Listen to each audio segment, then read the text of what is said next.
Welcome to Saw Today Episode 1. Today I'll show you how to make your very own butcher block in your home workshop just as I have. Butcher blocks and cutting boards are very similar in construction with a wide variety of sizes and styles to choose from. You'll be able to customize your own wood dimensions and style to suit your needs and kitchen size. For this video, I'll be making this maple end grain butcher block with a cherry wood trim.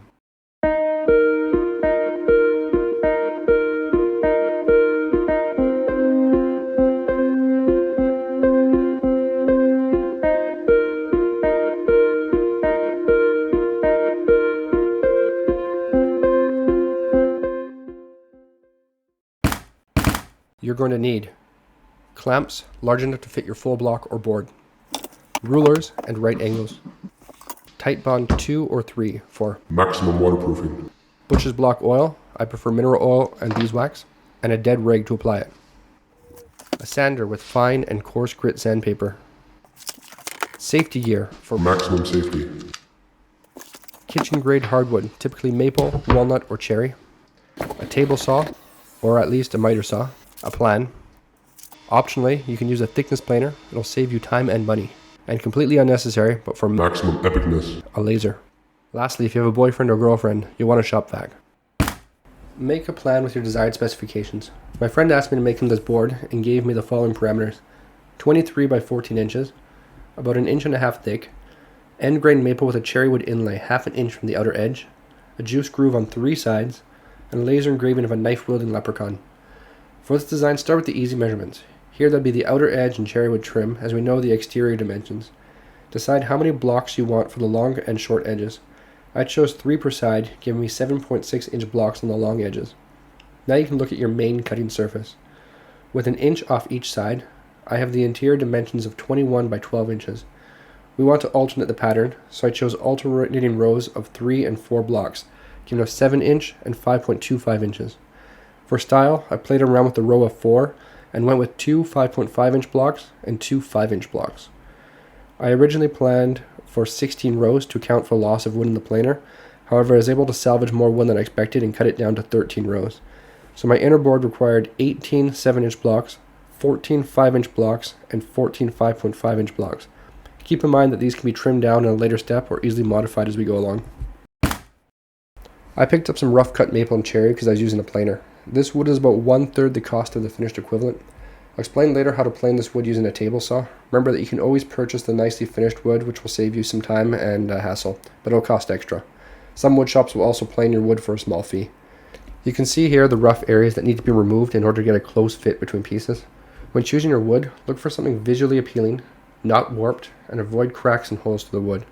Knots in the wood can add an interesting look, but keep in mind that you won't really see them if you're doing an end grain board, and that they have the potential to loosen over time or while cutting, and they are difficult to saw and sand down. It's also a good idea to pick up 2 visually different planks to give your cutting board or butcher block some variation. Also, make sure your boards fit the dimensions you're looking for. Remember that a 1 by 8 inch plank is actually closer to 3/4 by 7 1/4.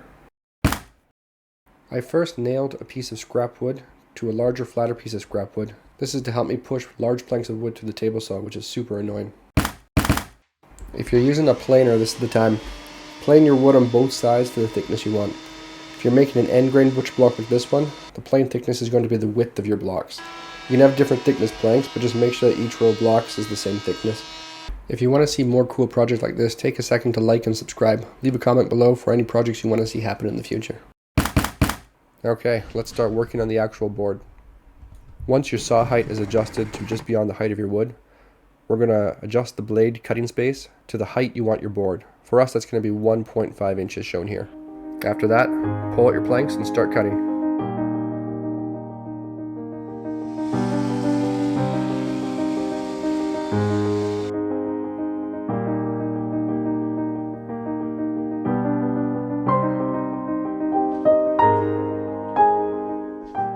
Now that you've got all your inner board blocks cut, let's take a look. I've got my 5 inch, my 5.5 inch, and my 7 inch ones. Now we can trim them down to the length we're going to need, which means getting to exactly 5 inch, 5.5 inch, and to 7 inches. If you're using the table saw to do some planing, this is probably where you're going to want to do it. To plane using the table saw, you're going to have to run each block past the saw on each side, one at a time. Do that until the face of your block is the way you want it and it's the thickness that you're looking for. Make sure also that you run it through smoothly and that you're using a fine-tooth saw to ensure that there's a proper cut. Any crooked spaces on your block will result in spaces in your full butcher's block. Once you have all your blocks trimmed and ready to go, we're going to go ahead and start checking out the sides, doing a quick inspection. Since we're going to be cutting down the length, now it's time to check for any damaged areas that you want to remove or any parts that aren't as beautiful as the other ones. Since I was using rough cut wood, on my edges I have some very poor cracking and some gouges that I want to take out. To trim the blocks, we're going to line the same size blocks up along a straight edge. This means all my 7-inch blocks together. I did mine in 2 batches because my clamp wasn't large enough to hold them all at the same time. Make sure the long portion is sitting flush against your straight edge while the bottom ones have some gaps along the ruler. This will ensure that you get a perfect 90 degrees after the cut. I put a piece of scrap wood on each end where the saw will pass to make sure the wood has no chance of chipping when I pass it through the saw. When your wood is flush and clamped tight, pick it up, cut off the edge opposite the ruler. You can use the clamp as a handle to help pass it through the saw.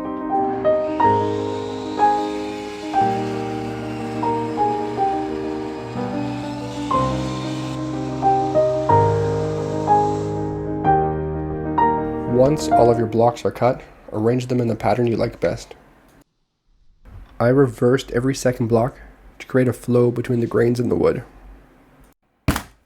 Once you're happy with the pattern, space your blocks out and begin laying them down with the gluing surface facing up. Make sure that you're consistent and aware of which way you'll be rotating the blocks back together, or else your pattern won't match the way you had hoped. Spread the glue onto the surface that's facing up on your blocks, as well as the small sides that will contact the adjacent blocks. Use a brush, roller, cloth, or your fingers to spread the glue. Ensure that the entire surface is coated to ensure a fully waterproof seal after it dries. Once the glue is applied, rotate the blocks onto the next row of blocks. Make sure you're laying them on a flat surface covered with newspapers. If the surface is uneven, the board won't sit flat and could take hours to sand level. Any newspaper that gets stuck to the wood can easily be sanded off later. My intention is to run the board through the planer, but the full width of the butcher block is too wide for my machine. To compensate for this, I'm gluing mine in 2 parts, which I'll attach together after they're planed. If you're using a sander, you have a large planer, or your butcher block is small enough to fit in your planer, go ahead and glue all the blocks together now. After everything is glued, immediately attach your clamps, making sure all the seams are tight. If you have rows of blocks like I do, you'll have seams on the X and Y axis, so make sure you clamp both directions on your board. I had to plane my pieces here because of the size, but this should be left for later. If you are planing an end grain board, make sure you keep in mind that a planer will shred the end of your blocks, so leave a little extra to cut off. If you have 2 halves of a board to glue together, now's the time to do it. Check the top and bottom of your board when you're clamping it, just to make sure that you get a tight seal all the way around. With the board glued together, we're now going to cut it down like we did for each of the individual blocks. This is to even out the board from any rough edges you might have left over. Clamp on your scrapped blocks and run it through the saw on your 2 rough sides.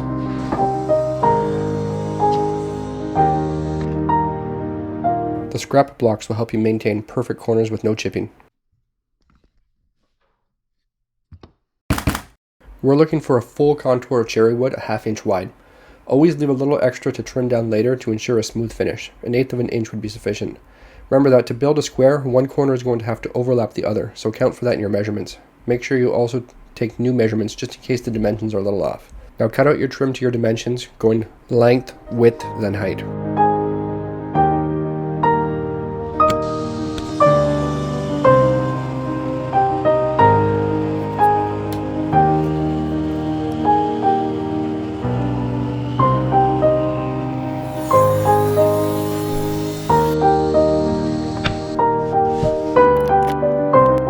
Glue and clamp your 2 short edges.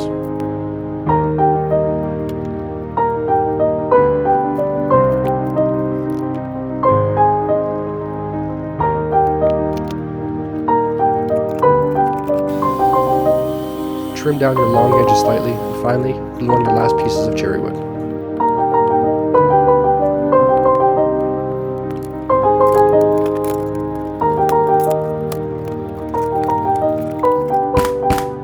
The outer blocks will be prepared exactly the same way as the inner blocks. The only extra is that the face of this wood will be visible, so make sure it's visually striking. The wood I wanted to use had a small split. This isn't a problem if the seam is tight. Just glue them back together. Trim off the overhanging cherry wood on the corners and then glue on the short end blocks. This glue and cut method is a little bit slower because of drying time, but it gives it a nice staircase finish on the corners and is a little bit stronger.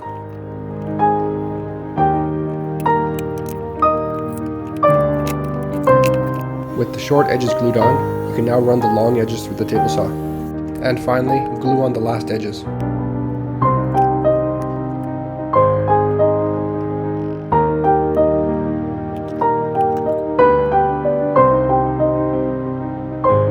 Now trim the contour to your final dimensions.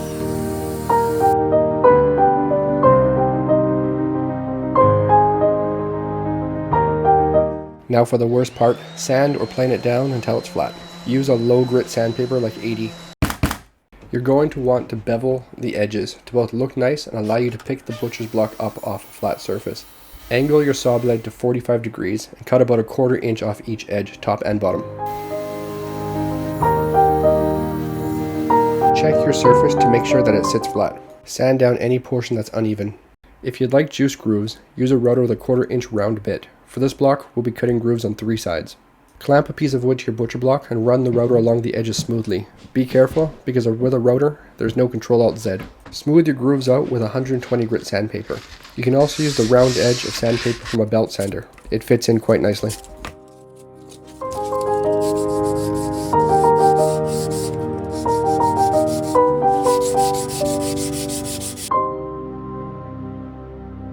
If you have any gaps in your wood, fill it in now with glue before we do our final sanding. Just remember that the mineral oil won't penetrate anywhere where there's surface glue showing. Switch off your sandpaper for finer grit. I'm using 220. Give your board one full final sanding. Be very careful on your bevel edges as to not ruin your ridge. Make sure that all the glue is sanded down from the surface and edges. My wife, who knows me very well, happened to get me a laser for my birthday. So we're going to laser everything that we can.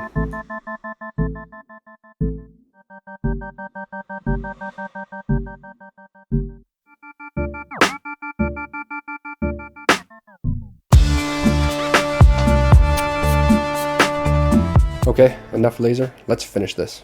Apply your conditioner as directed by the product. Mine required 4 coats with 20 minutes between coats. As you apply, watch magic happen.